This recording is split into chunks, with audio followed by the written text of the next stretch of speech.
जनाबे वाला तशरीफ़ लाएँ और अपनी बात हम तमाम सामीन के सामने रखें।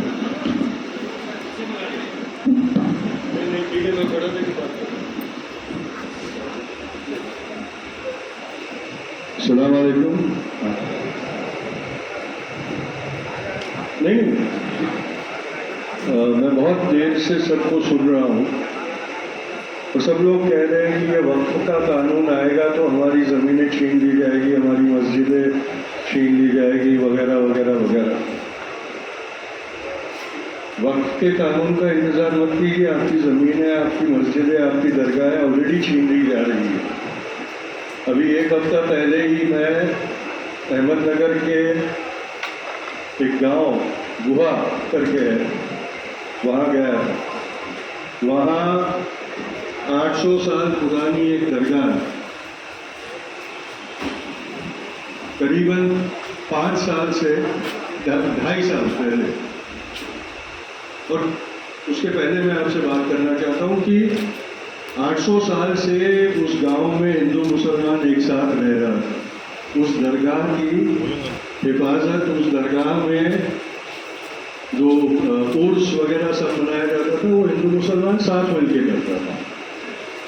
तो दरगाह पे की जो मज़ार थी उसके ऊपर लगाने के लिए संदल हिंदू लाते थे, और जो बचता था वो सारे अपनी अपनी धर्म के मुताबिक या तो अपने सिरहाने पर या अपने गले पर लगाकर अपनी इबादत करते थे। उसके लिए जो उर्स होता था उसमें पूरा गांव अनाज वगैरह सब देकर एक साथ बनाता था। उस दरगाह के जो मुजावर है 800 साल से जो उस दरगाह की हिफाजत करते हैं,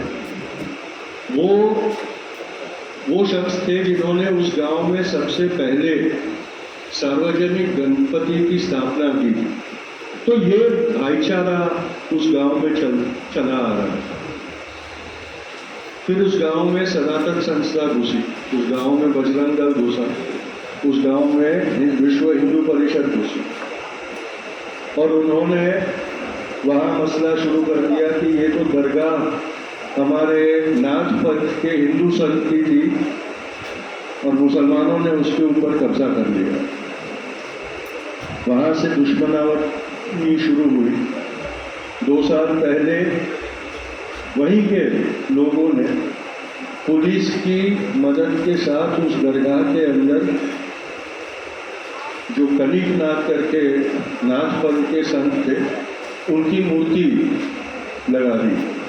अब उसमें पुजारी बिठा दिया, उसमें हवन होता है, आरती होती है। वो दरगाह के ऊपर भोंगे लगाकर हर रोज सुबह शाम वो लोग वहाँ आरती करते हैं। और आरती इसलिए नहीं करते कि वो भक्ति कर रहे हैं, इसलिए करते हैं कि वहाँ रहने वाले मुसलमानों को तकलीफ दी जाए, उनकी नमाज में खलल पहुँचे, नमाज पढ़ ना सके, वो सुकून से ज़िंदगी जी ना सके। इतने से ही उनकी तसल्ली नहीं हुई तो 2 साल से उन्होंने जो 4,000 का गांव है उसमें 400 मुसलमान रहते हैं करीबन, उनका सामाजिक और आर्थिक बहिष्कार कर दिया। उनकी रोजी रोटी कमाई उस गांव में बंद कर दी। उनको कोई रोजगार नहीं देता, उनकी दुकानों में से कोई खरीदी नहीं करता। जिन हिंदुओं ने अपनी दुकान मुसलमानों को भाड़े पे दी थी उन्होंने उनको हटा दिया वहाँ से, बोले आप खाली करो, हमारी दुकानें हमें वापस लौटा दो। और मुसलमानों के पास कोई आमदनी का साधन नहीं। मुसलमान औरतें हिंदू किसानों के खेत में मजदूरी करने जाती थी, उसमें से कमाई करती थी, 2 मरतबा फोन उनकी मजदूरी बंद कर दी नहीं तो यार वही उस दरगाह के संभालने के लिए 800 साल से 10 एकड़ जमीन जिसमें कब्रिस्तान भी है वो दी गई थी। उसके ऊपर अगर खेती करने जाते हैं तो उसके ऊपर ट्रैक्टर चलाया जाता है। अब ये चिटिया कुजवा सब कम कर दिया जाता वक़्फ़ के इंतजाम में मत रही है, ये सब अब हो रहा है। इसके बारे में जागरूक बम्बई में रहकर मैं चैलेंज देता हूँ यहाँ के किसी भी मुसलमान राम को भाई गुहा को गांव फोन का लगाया नाम तो तक वो मालूम हो